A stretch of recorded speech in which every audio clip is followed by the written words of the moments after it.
Mesdames et messieurs, bonjour, bienvenue sur ma chaîne, je suis professeur Média. Pour aujourd'hui, on va parler de la Côte d'Ivoire. Donc, ce monsieur nous explique que le peuple ivoirien ne veut plus écouter Alassane Dramane Ouattara et le plan du RHDP pour Dramane Ouattara, c'est vraiment catastrophique. En tout cas, restez jusqu'à la fin. N'oubliez pas de liker, de partager, de donner vos avis dans les commentaires. Merci. Somnifère d'Alassane Ouattara. Regardez le nombre de fois que le DJ doit rappeler aux gens, taisez-vous, le président parle, écoutez le président. Alassane Ouattara lui-même, se rendant compte qu'on ne l'écoute même pas, il demande au DJ d'augmenter le volume du micro. Et le DJ lui dit, président, c'est au maximum, c'est au maximum. Il dit, ah bon? Et il se met à taper le micro. Bon. Tout le monde entend bien que le micro est branché, mais c'est juste parce que les gens ne veulent pas l'écouter. Voilà les détails matériels d'un non-congrès, ce qui prouve très bien qu'il n'y a aucun rapport entre cet homme et ce peuple. Il s'agit d'un agrégat d'individus, d'un tas d'individus entassés dans un stade pour faire figuration dans un film dont ils n'ont rédigé ni le scénario, ni la mise en scène. Ils sont là en attendant d'attraper leur billet de banque, leur canette ou leur bière, leur sandwich au beurre sardine. Dès qu'ils ont attrapé ça, là, ils se cherchent. La preuve, quand on a sorti les images de drone de ce qui se passait dans le stade, vous observerez que dès que quelqu'un avait récupéré son argent, déjà il se cherchait. Il y a un moment où les gens entrent massivement dans le stade, ils mettent la pression sur les chefs de groupe pour dire « Je suis venu », parce que chacun doit prouver qu'il est venu. Il faut me donner mon argent. Il faut me donner mon argent. Moi, gros français, je ne suis pas dedans. Dès qu'ils ont leur argent, les voilà en train de partir.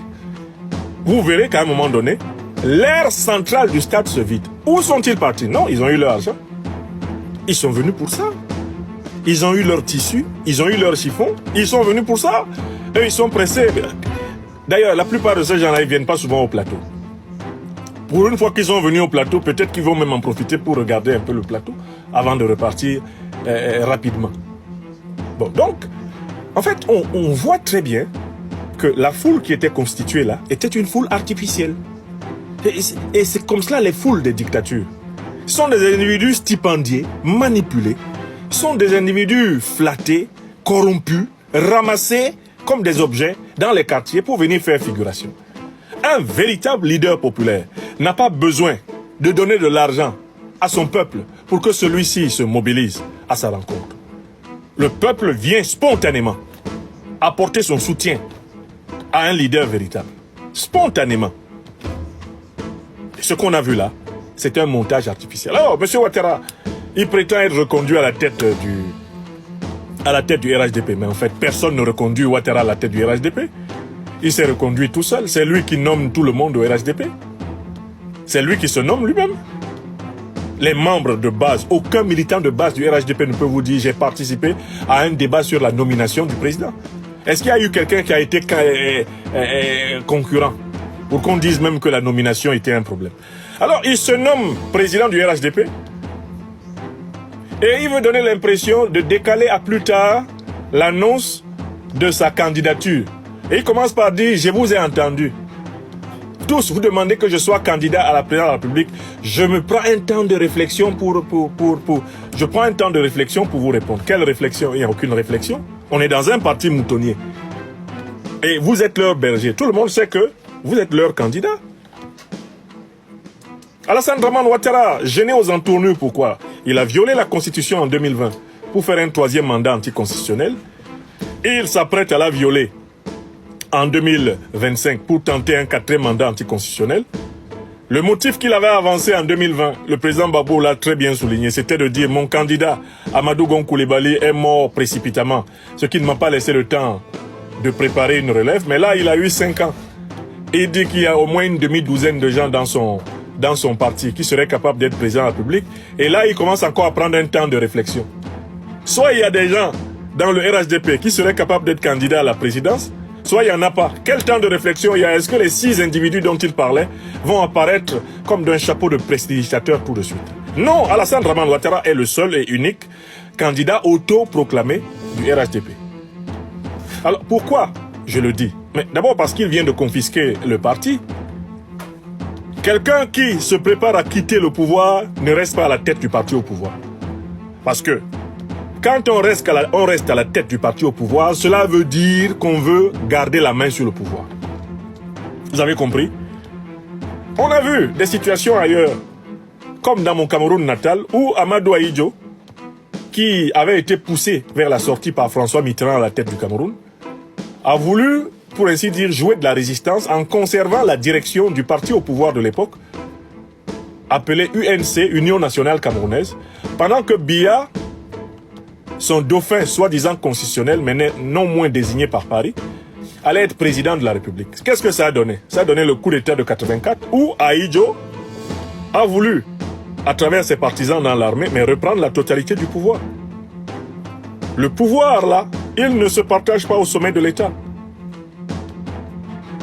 Le président d'un parti qui est au pouvoir est rarement et difficilement, dans un système présidentialiste comme celui que Ouattara Dramane a mis en place, quelqu'un d'autre que celui qui veut présider à la République.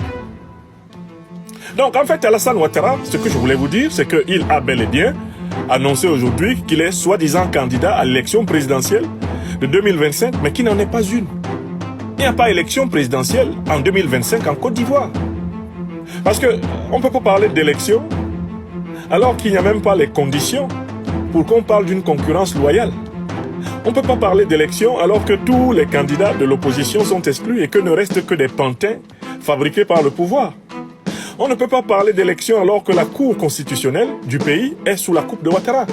On ne peut pas parler d'élection alors que les listes électorales n'ont pas été révisées malgré toutes les observations de l'opposition. On ne peut pas parler d'élection lorsque la commission électorale se permet de préempter, de prendre des décisions qui relèvent du domaine de compétence de la Cour constitutionnelle.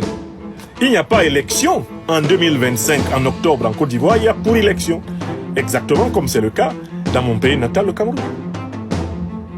Celui qui appelle élection un soi-disant scrutin où Alassane Dramane Ouattara s'affronte lui-même, où Alassane a affaire à Ouattara, Ouattara a affaire à Dramane, Dramane a affaire à Alassane, Ouattara a affaire à Alassane, Alassane a affaire à Dramane. Si c'est ça qu'on appelle une élection, mais écoutez, il faudrait effacer à tout jamais le chapitre élection dans les budgets des pays africains. Il ne sert à rien de faire des dépenses pour des élections si c'est pour faire ce que M. Ouattara veut faire. C'est une pour-élection, ce n'est pas une élection. J'ai créé le concept de pour-élection pour décrire l'élection pourrie france-africaine.